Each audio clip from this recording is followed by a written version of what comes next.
the Ministry of Public Works. Ajifiko Do is the Director of Communications and Media Services at the National Disaster Management Agency, and Edmond Lloyd is the National Zoning Director at the Ministry of Public Works. Gentlemen and a lady, I'd like to say good morning. Good morning. Good morning. Yeah, good morning, David. Yeah, let me start with the Minister, Minister Sasi. Tell us, how's the ministry? How's the Public Works Ministry? Well, the ministry is good. As you are aware, the ministry. You want has to get been- closer to the mic? Okay. Yeah. The ministry is doing her work Mm. as required by law. If you look around you, you see that the famous 100 days Mhm. is ongoing, and other activities as well at the ministry. So as we go along, we keep doing what we ought to do. Sure. Yeah. Ajifiko has the Disaster Management Agency. We are doing extremely well at the National Disaster Management Agency. The World Bank Group Climate Change Risk Profile for Liberia has projected heavier rainfall this year Mm. than in previous years. So the NDMA has developed a national flood contingency plan along with our stakeholders, including the Public Works Ministry, to see how we can address the impacts of flooding on a vulnerable population. Yeah. Thank you so much. And we'll talk more about preparedness and all that. But Edmond has your minister has already spoken about the ministry, but has the department for zoning. The division of zoning is doing well at the Ministry of Public Works, and we are glad to be on your program this morning. Thank you very much. Minister, let's begin with you. Obviously, Ajifiko Do talked about heavy rainfall. Yeah. Obviously, when there is this heavy rainfall, there is flooding that follows. for sure. But at the Ministry of Public Works and looking at the entire preparedness to work along with partner like the NDMA, how is it? Talking about preparing for this moment. Sure. Okay, so to my Liberian people, I didn't say morning, good morning.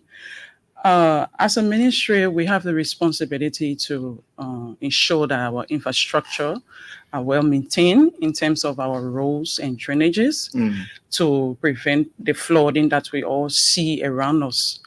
But we all know that the human elements over the years have cost us so much. Mhm. And as a ministry, we are working with our partners as well as other institutions like the disaster management, and also to ensure the communities themselves, Mhm. because all of these issues, they don't just come about by default. Mhm. So we have to work with the communities themselves to ensure that at the end of the day, what we want to prevent, if we all jointly put our efforts together, we can ensure that this drainage issue, the flooding issue, are prevented at a minimal level. Because come to think of it, we know that the world is facing global warming. Mhm. So it's not just Liberia, it's everywhere. But what can we do as a people to ensure that we don't have this problem as the rate at which it Yeah. is now? Yeah, sure.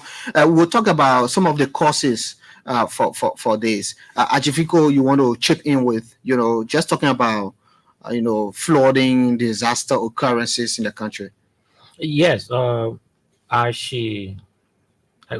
rightly said that we've been concerned about the report, as previous reports have been coming out over the years, and the NDMA is putting into plans along with partners activities that will help reduce the impact of the flood on the vulnerable population. So the first thing we had to do is to do a risk vulnerability assessment Mhm. to identify hotspots across the country. And we have identified a little around 330 flood hotspots across the country. Now we have our networks that have identified all of the hotspots, the one that we anticipate to be seriously affected. Even if there is a 3 hours of rainfall, we have that. If there are 5 hours rainfall, we have that. Even if we have a 24-hour rainfall, we know those areas that will get affected immediately. Mhm. We have also identified areas that experience flash flood That is to say, the rain falls, the place get flooded, and by the time the rain stops, It goes away. yeah, the water goes away. We know those areas, and we know other areas that have sustained flooding over the period of time. It is anticipated that we're going to have 2 peaks of the rainfall this year. That is, the rain going to fall the heaviest at 2 times in the rainy season. So we have put into place a system along with our partner. You know, the NDMA works along with ministry, agency, and commission that work in the area of emergency, including the Ministry of Public Works. The Ministry of Public Works is very key to addressing the issue of flooding, and this is what we cannot respond to flood. We cannot do anything with flood without the vast input of the Ministry of Public Works, especially their engineering expertise. Yeah. That's what we're working along with them. Yeah, this is why we need to come to Edmond and just understand as per what the zoning department does to help, and to what extent zoning can help to mitigate some of the challenges that we face during season like rainy season. Thank you. Zoning play a very key role regarding trying to mitigate the impact of flood, especially on vulnerable population. So for the last 4 months, we've been involved into opening alleys, opening waterways. We've been involved into demolition of illegal structures in alleyways and waterways. So as part of our responsibility as a ministry, since we are responsible for building roads and building and maintaining drainages, we've been removing those illegal structures, squatting in the ways where waters are supposed to go, so that the impact will reduce on the community. So we have a planned mass demolition exercise for structures that have been identified and marked in drainage ways in the next few weeks to come. That is a way in which we respond along with the disaster management to enable some of the flooding to be reduced in many of the vulnerable communities. So the zoning division, if you may follow our activities over the period, we do demolition every weekend. That is to create more awareness, to create more avenue for communities to have accessibility, and also open waterways so that the impact of flooding can be reduced in most of those communities.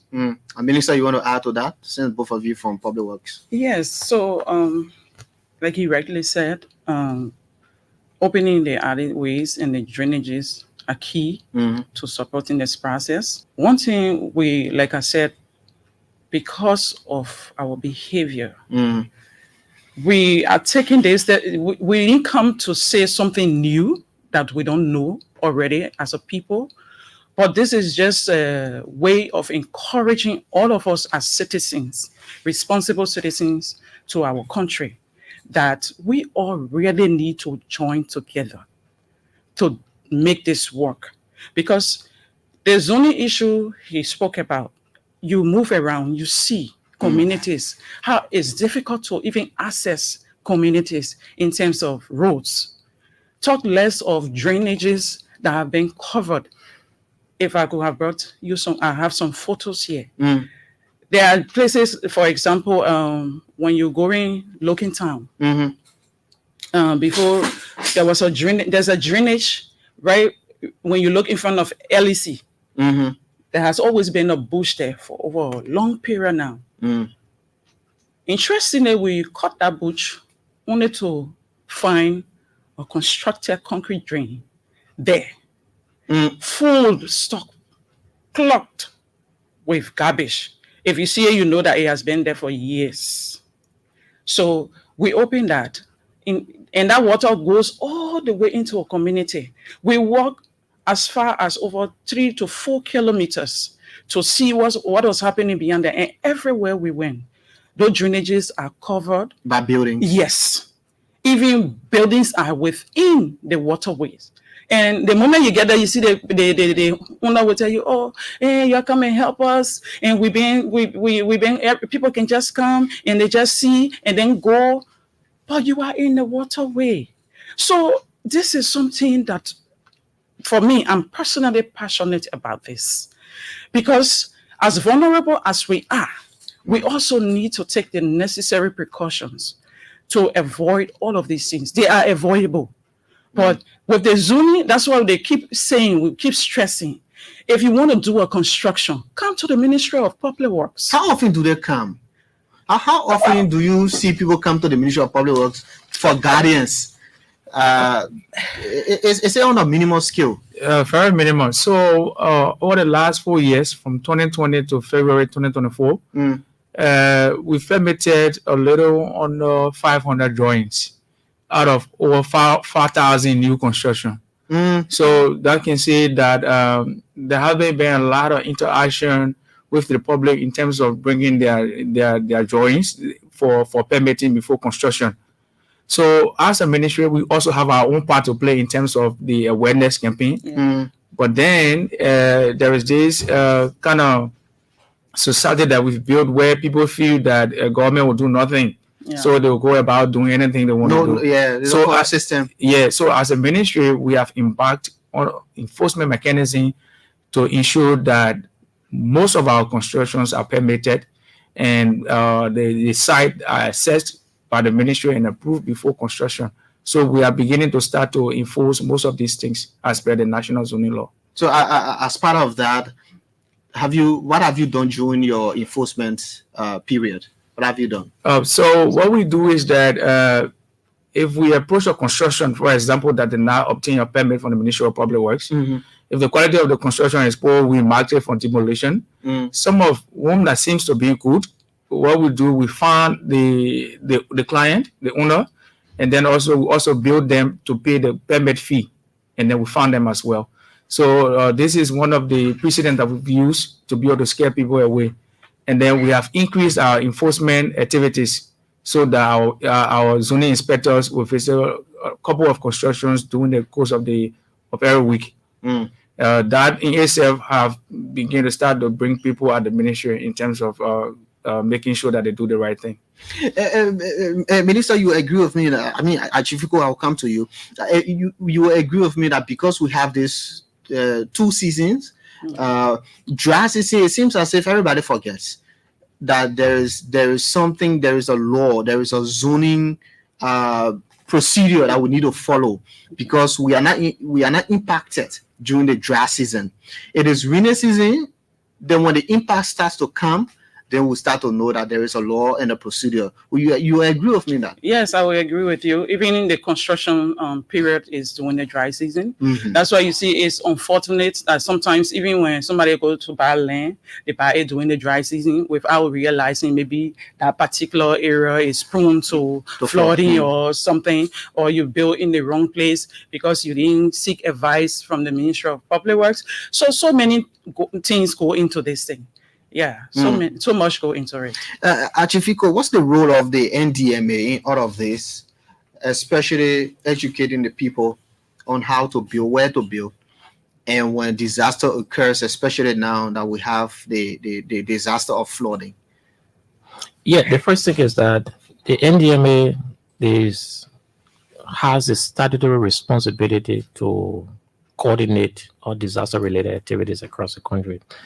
And any form of human-induced activity that will have an impact on the population, we go about to provide risk education.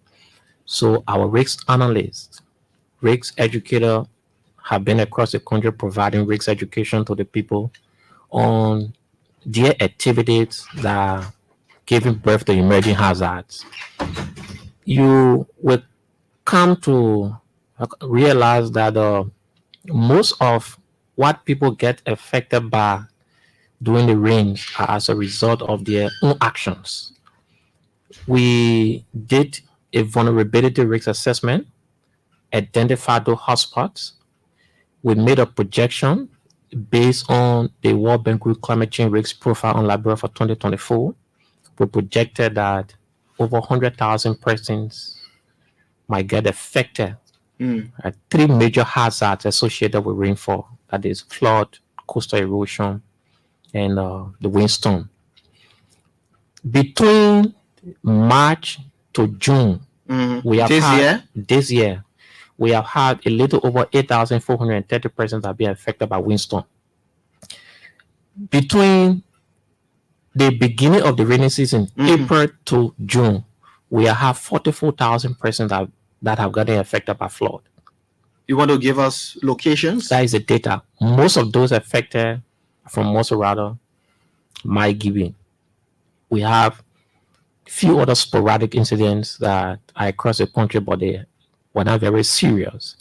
And they are found in hotspots, such as in the Badger Factory community, the Doe community, the Clareton. That entire Bushra Island is a water reserve.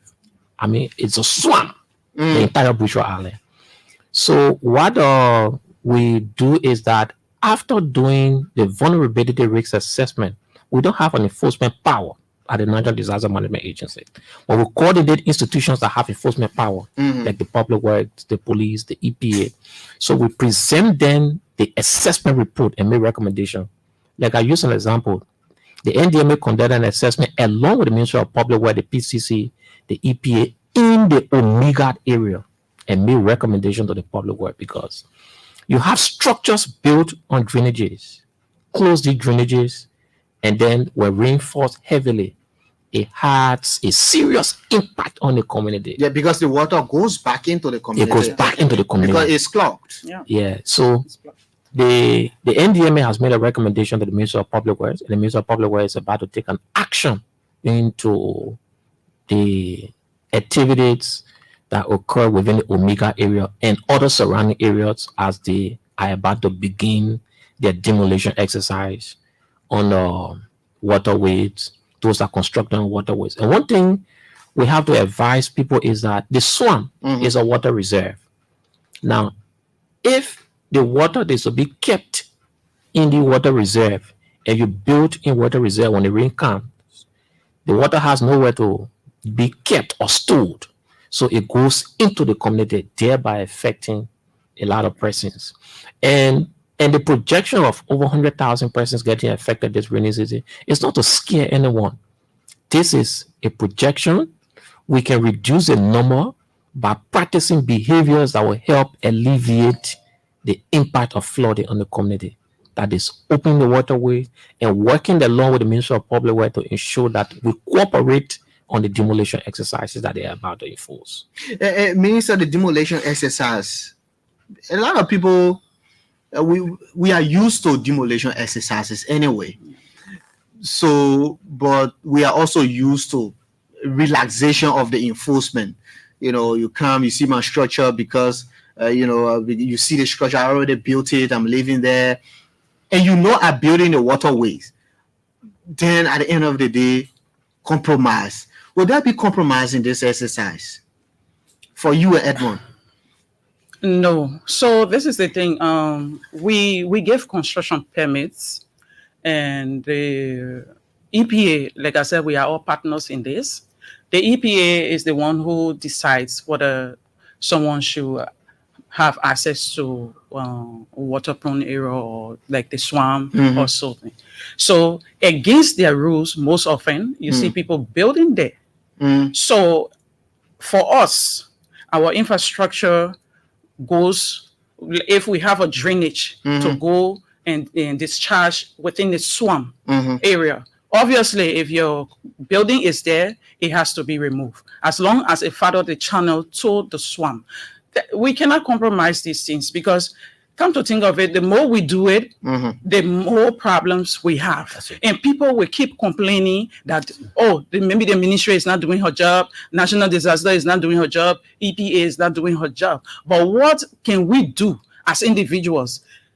I'm a minister at the Ministry of Public Works, but likewise, I'm an individual, and I'm also a citizen of Liberia. I have a responsibility to know that with the information provided, that I shouldn't do certain things. And if I do these things, obviously, there will be consequences of my actions. So whatever regulations that have to be followed or executed, if it will affect me, it affects me. Yeah. Edmond, since the start of this exercise, have there been any are you guarded anyway? Are you protected by law enforcement officers in your exercise? Will you be? Because there are some, very hard-headed communities, Yeah. So currently we have 10 armed police officers assigned with the Ministry of Public Works by the National Police. And those officers, they are assigned directly in the zoning division. So they are with the team on all of our activities, whether it's a demolition, whether it's just regular community engagements, they are with the team. In a case where they need additional backups, they can make call right there and we have additional backups on some of our activities. There are some communities that we go to do demolition, and then we've encountered representatives, senators, they will come to our demolition activities, and in fact they will stand in front of the machine and say that you are not doing demolition here today. If you do demolition here today, then it means you will kill me and my people. So we've encountered several of those, but in their mind they feel that the Ministry of Public Works will just wake up one morning and say we are doing demolition in a certain place. But we follow all of the due processes, all of our administrative procedures are followed, and we make sure that we complete everything, and then we serve a decision. That decision will actually show that you have to remove your structure in certain time period. If you fail to remove those structures, then we come to do our demolition. So as a result, when we send most of these decisions to these lawmakers that come to us doing our demolition exercises, then they can be convinced and say, oh, I mean, I just pardon the people, but we can still go back and do our demolitions. We've done it in many communities. Are there exceptions? There are not exceptions, but there are some instances where the ministry provides some little timing. For example, if a community of maybe over 50 houses in some alleyways are to be demolished, and the ministry is about to do the demolition this Saturday, and then the community is informed that we are doing a demolition this Saturday.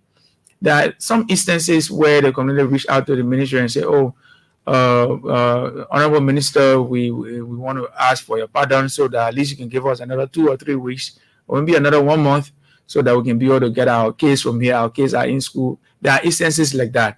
But that is not an avenue for people to begin to stay in the alleys and in the waterways. Okay.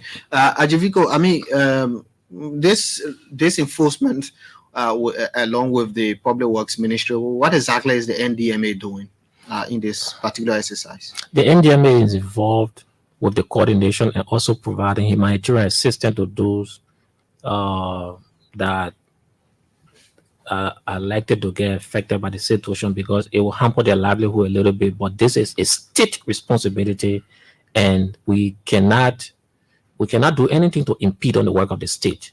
What we do as an arm of government that provides humanitarian assistance to anyone affected by the given situation, we do that, but we coordinate the effort to ensure that the work of the state is carried on. And one thing is that, as Edmond said, and people build on alleys, they even respond to a given situation. Like I use an example, there was a fire outbreak somewhere around the AB Tower Road. Our hotline was called, and then I contacted the fire service. The fire truck arrived in time. In fact, the building just got gutted by fire when the fire truck arrived, but the truck would not have access to where the building was on fire. Because it was a cluster community. So the building got burned down to ashes because fire service could not access that place. So opening alleyways also helped the National Disaster Management Agency to promptly respond to a given emergency. Not just the NDMA, but all other institutions that are involved with emergency response. It also helps to evacuate affected population as easy as possible once these alleys are open. And this is why the NDMA plays a very key role in coordinating to ensure that whatever it takes to ensure the safety and security of the population, we're there to support the effort. Edmond, are there communities, I don't know if you want to give these potential affected residents or communities heads up?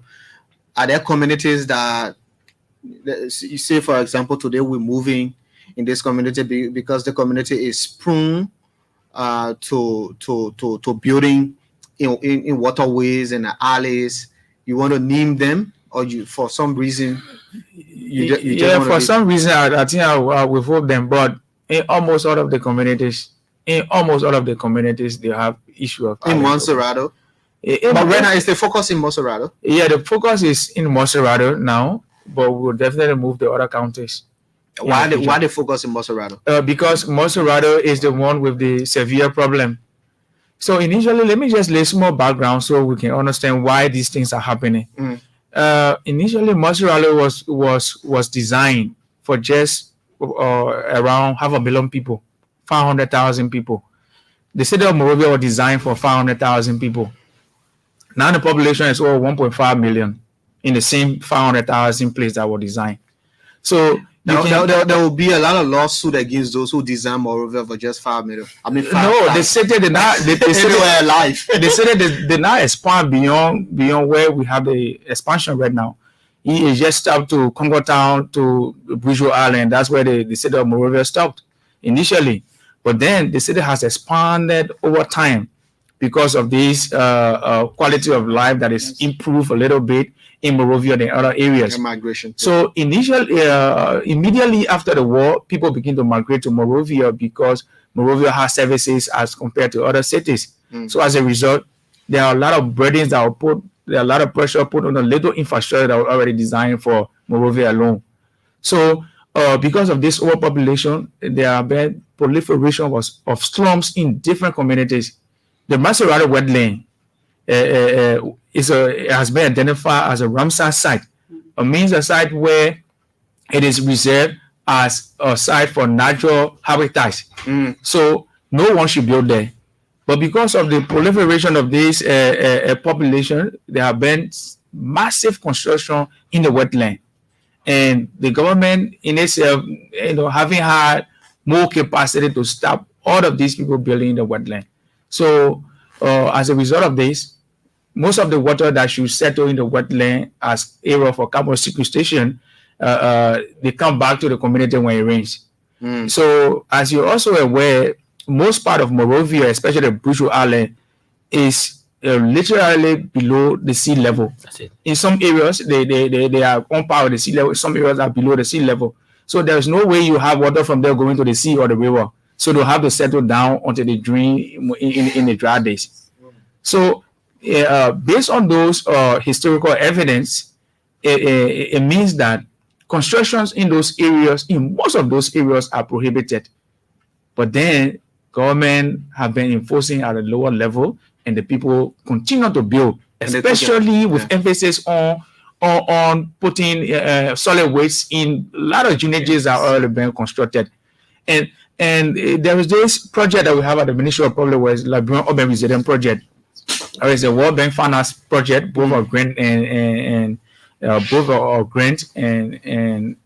also 25 million that the government have to pay back as a loan. But in that project, the emphasis has been on designing drainage infrastructure to reduce the impact of flooding in Monrovia. So as part of it, they implemented some quick wins to open drainages, clean drainages. In some of the drainages, the amount of solid waste that is in the drainages is I mean, you cannot understand the level at which they So what I do want to understand from the Ministry of Public Works, why you guard, construction, do you also clean the drainages? Yes, we do. As part of our regular statutory responsibility, every year we clean the drainages. And then this project I was just mentioning, we are doing studies now for the entire Montserrado County and then 5 other cities. So they will design flood rates infrastructures in those areas, especially Ominga, Bujo Island, Central Monrovia, Douala, and all of these areas. They'll design drainages there. So the studies is already ongoing, and then the consultant will be completed in a few months. Then we'll have that information that we can use to do the detail or design the construction of the drainages in those areas. Okay. Yeah. Yeah, so just to support what Edmond just said, we are actually doing drainage cleaning within the communities, especially between the Town. I think most time you hear people talk about the flooding. He spoke about the below grade or the below lane sea level of our land, especially across there from the Gibraltar Bridge up to as far as Lokintown or Bowman's Bridge. It's below. So, and hats off to our bosses who continue to support us, Mr. Giddens and our boss for technical, Mr. Tama. We've actually been working over the period. Yeah. And when you, like I said, when you see some of the photos, you feel very bad because how can one see a drainage that should channel water, take their sewer line and put it within that drainage? So you see many homes within Central Moravia. What you see spilling out on the road is not just because of water in sewer over the sewer line that has been clogged or overflowing. It's because people from homes took their pipelines from their toilets and sending it into the drainage. The drainage is only meant to convey water, not sewer. So that's the problem we're having. Even when you go to open those drainages, what you see, people take their garbages from home overnight, take it and stuff it in a drain. We were cleaning between past 2 weeks ago or so. And every day the team go back to clean. It's like you're starting over. Yeah, it's like you are starting all over. And because of the flooding situation, you realize that even with the garbages from communities, from places, as you clean, the water will bring all those in because it's discharging into the drainage to because they put the garbage at the source of the water. That's it. Even along the roads, the streets, everywhere. So we have a problem, and only us can solve this problem. I mean, Ajifiko, it is a challenge. It is a challenge because it is a systematic problem. Yeah, it is a serious challenge. Yeah, Vavli, when you look at what's happening, in this country, you get a bit disappointed. But again, this is where we are, and this is the only country we have. We have to do all we can to ensure that we protect the sanity and dignity of Liberia. The minister rightly said, the city of Monrovia is on a hill. And then when you are leaving central town to come down to the coast, so there is a drainage constructor we call the SUNI. And that SUNI is only intended to convey water into the ocean. It comes from up the hill and it gets into the drainage and then it's sent it out.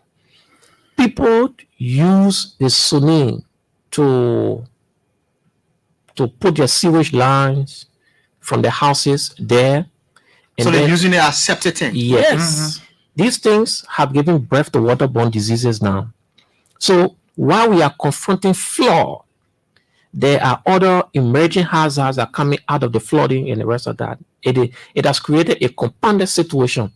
What Edmond said regarding the Bushra Island is a lowland place, and it is projected this year that by the time we get to the second peak of the rainy season, the sea level might rise significantly. Now, if this happens, it is anticipated that the entire Bushra Island will get seriously affected by flood. This is not to put anyone in a state of fear, but it is to help them prepare for what is anticipated.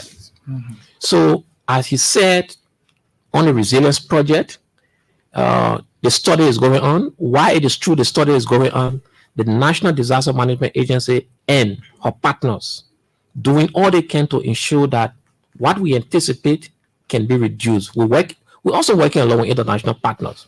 Last Friday, we just had a platform meeting. The national platform meeting was invoked by the executive director of the National Disaster Management Agency, Honorable Ansu V.S. Dolly Sr., chaired the meeting, called all of the partners together to discuss what can be done to address the looming situation we have ahead of us. That was discussed, and we have a commitment from one UN to provide the funding and other international partners to provide the funding to address the issue of flood and emerging situation that will come from out of that flooding. We know quite well that when an area experiences intense flooding, there will be pollution of water sources. So at the NDMA, we already have a new water truck donated by the government of Japan to provide safe drinking water to communities that will have contaminated water sources and they may be lacking safe drinking water, so as to move into this community and provide safe drinking water as we are working along with our partners. The public works is doing extremely well, working along with the National Disaster Management Agency to see how our recommendation based on the vulnerability assessment can be attended to so as to reduce the impact of flooding on this vulnerable population. Just before we take calls, Edmond, when does the enforcement SSRs end, Minister? The enforcement of the The zoning. It It's a doesn't continuous end. thing. Yeah. It doesn't end. Yeah, even after the Even after the rain, we continue. Oh, okay. So you're listening to the Super Morning Show on ELBC Radio this morning. My guests are Madam Margaret Sassy, Assistant Minister for Operations, Ministry of Public Works. Achifiko Do is the Director of Communications and Media Services at the National Disaster Management Agency, and Edmond Lord is National Zoning Director at the Ministry of Public Works. You can call us now and be a part of the program on 77058-1886, 0770581-1886, and be live on the program this morning. So call us on 0770581-1886 and be live. Let's hear from this person first of all. Good morning. Good morning, Vasil. Good morning to the studio guys. Yeah, good morning. My name is Amara Mpofana, and I call in from one of the most affected townships within Mosarado County, Banazui Junction. Let me say hi up to the communication director of the National Disaster Agency and the assistant minister and her co-worker in studio for the very beautiful plans. But now, always we are challenged with implementation. This is an old age problem. So we're just hoping and praying that, like they said, they are actually focused on the vital area and continue to all the public places first. That should be our target. Because over and again, year in, year out, flood always affecting our quota, the roads, major roads. And it's serving as a serious impediment for our movement. So if we focus on that, and those people that are building on waterway or connecting their pipes, something that is meant to convey water and connecting sewage to it, there should be serious penalty against them. That's the highest level of indecency. So I want to say thank you, but you need to speed up the work. You need to really speed up the work, and government should give the agency and the ministry all of the support, and our national and international partners should be able to join hands together to ensure that the anticipated stuff should be something that can be avoided. Okay. Should be something that can be avoided, because we are now really up to capacity to prepare for that anticipated overflowing. All right, thank you so much for the issue. Thank you very much. Good morning. Yes, good morning. Good morning. What's the name? It's Masiro. I call from here, the Junction. Yeah, let's hear you, Masiro. Yes, thank you so much for the topic this morning. It's really playing on me. And what I tell the sister institute, thank you so much. Let them, when I leave when she leave from the office, they will just come to a ministerial complex. The new office is built, I know that EPS or EPA working. And it says all the way, there's no way for water to flow. Then when you can't get that to Concord Embassy, no stripping batches community there. The little piece of area that left all the people fence, they were They often no water can flow. Papa, the night issue, people are sick in this place. Okay. So, Thank you. Oh, morning. Morning. What's the name? Family, this is Ed Lauren Bobo calling you from local country for this morning. Yeah, go ahead, Lawrence. Whenever people like the relevant in studio, when they speaking to the people in Liberia, not only be most around. But family, the disaster management are there, the question there, other people always deforestate our mango trees, farming and all things. Today, what they ever she have, now who they farming most around people, and no one can last year, definitely should have the problem like you are. Come on, something what was in the supply. Then the other people doing this thing. It is fair to us that people must be deforesting our mango tree and all things. Thank you so much, the money family from Boya. Thank you very much. Good morning. Good morning, Bafole. How are you? I'm fine. Yeah, this is Ishmael Aze James, not running for unity. I'm calling you from Foya, Lofa County, Liberia District 1. Yeah, go ahead, Ishmael. In the first place, let me first appreciate our studio guys this morning in the studio for the nice deliberation. You know, Bafole, what our studio guy is saying, actually, even in our community, like here, the same thing is happening here. We got a river here, they call Mayos River. People who got houses around the river, when they have their toilet, they will run the pipe from their houses right to the river. And we look at this thing, cause problem to, it can go hazard to the community. You know, this thing are not good. And the next thing also here, the outing. The district is not out to the extent. So actually, I appreciated the studio guy this morning. I think we put this thing into place, not only in the capital city, they will also extend this thing to our rural community so that, you know, we can avoid some sicknesses. Thank you so much this morning, Mr. Bafole. Thank you very much, Ishmael. Ishmael and Lawrence can be back to back from Foya. Good morning. You want to leave from the radio? Sorry. I will take this last call and go back to my guest. Morning. Good morning. Hello. Good morning. Please leave from the radio, please. Okay, I'm calling you from Mauritius, from Painesville. Yeah, let's hear you, sir. Okay, thank you to the studio guests we have there. In recent time, we wrote a communication to the Minister of Public Works complaining some individuals that are building on our waterways, especially in the swamp. It being a serious matter, we went through the case in action to adjust his construction, but up to now he's still resisting, he's still doing what he's doing. But when we observe the agent that was sitting on the ground, because when I call him, or he could tell me the entire Monterey is underwater who should like to construct. I don't say no, we can't let this happen. Maybe yesterday I was at the ministry and today I'm due to the ministry to follow up on this issue. Okay. So you want to call your number so that they can get to you? Yeah, I can call it. It's 0775 813 209. Okay. 20. I'm Mr. Gala, the community chairman. Thank you very much. I'll take this last call and go back to our guests. Morning. Good morning, sir. Good morning. What's your name? I'm Alfred Heath speaking from Iron Factory. Yeah, let's hear you. Yeah, I'm really concerned about the disaster management. With regard to the early opening, Iron Factory, we have a very serious problem.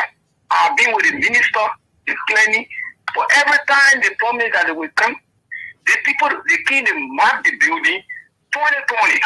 Up to present, the zoning director, the planning former, the president, I met them, but every day they promise the county and the poor are just erasing daily. So we are finding it very, very difficult. So I'm begging the studio guests that they should try to improve at least. But one time, somebody died. They beat the man and called the police in. Before the police could come, the convoy, there was no way for car to come in. Trying to carry this car on the road, he died. Let me ask you, who can really sell the land along the alley to people who build there? Who can sell the land to them? This is what I'm seeing now. That the responsibility of public work to come or land authority to come in because the company are being to death. But every time they will come, they see, they will even mark horses. Okay. By the time they are back, the poor man will remove the mark and continue building. All right, they've taken note, but that's one thing, and I think the public works authorities will have to investigate who's selling these lands. It is the same community people, the community chairman, the community wing, all the people, they are the ones who sell this land to the people. Yeah, so Minister, you can, I will start with, Edmond and Ajifiko, then you close up. Yeah. Okay, thank you. So most of these properties are being sold by the community themselves and also the commissioners. The commissioners, sometimes they give squatting right. There is nothing that's squatting right in Liberia. When you are squatting, it means that you are temporarily occupying some space. It means you don't have a right to be there. So there is this notion that we have squatter right. There is nothing on any Liberian law called squatter right. If you are squatting, you don't have a right to be there. And so we like to urge all of our people to continue to improve their habit in terms of handling solid waste, because it's one of the reasons why most of our drainages are clogged, and it's also causing flooding. And then as a government also, we will need to instill structured measures so that those who violate these different rules, these different regulations, and these laws, they can be dealt with according to the law. So as we start to jail people, as we start to fine people, it serves as a deterrent so that other people in the future will start to reduce that habit.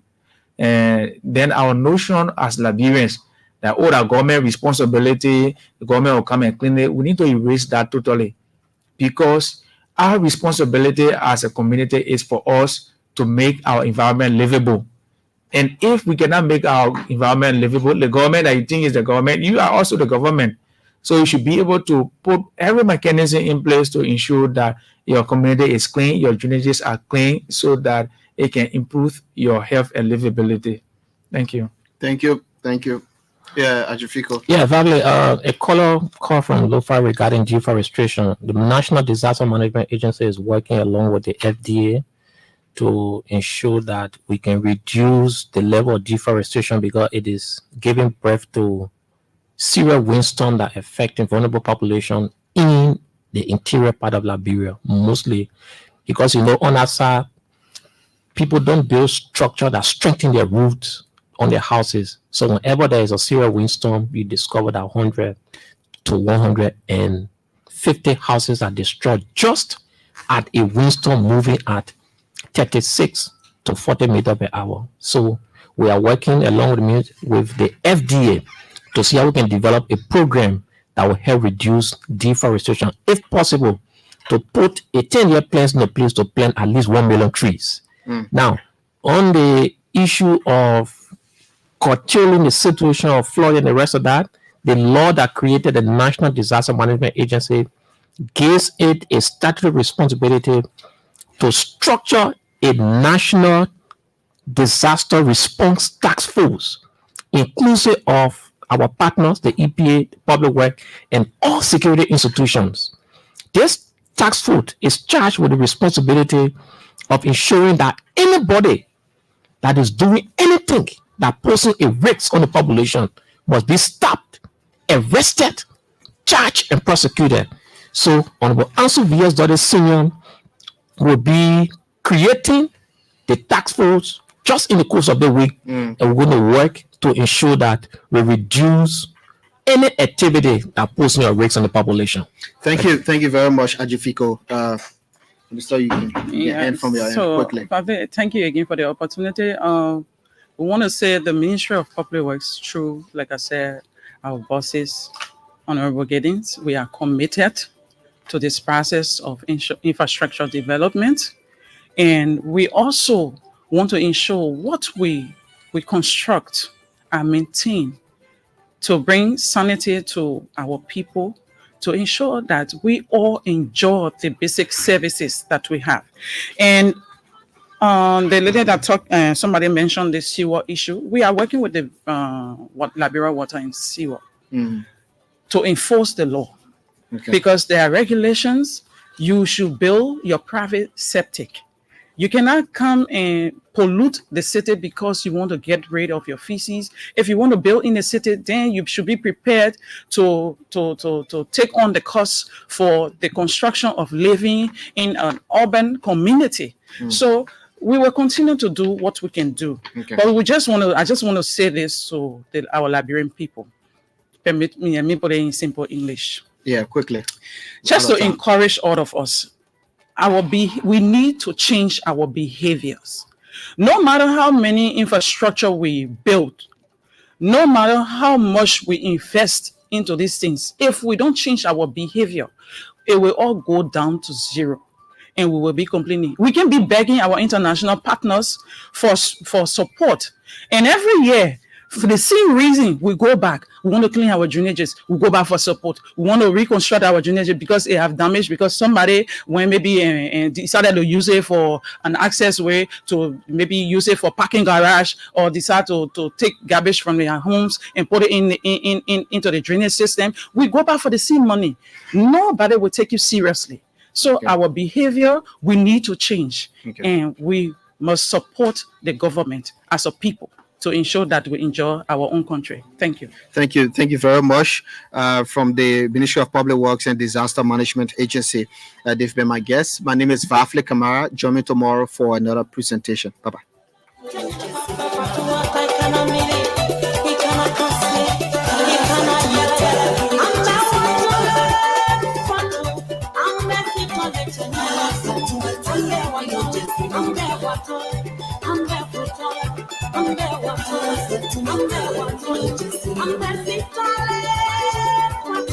I'm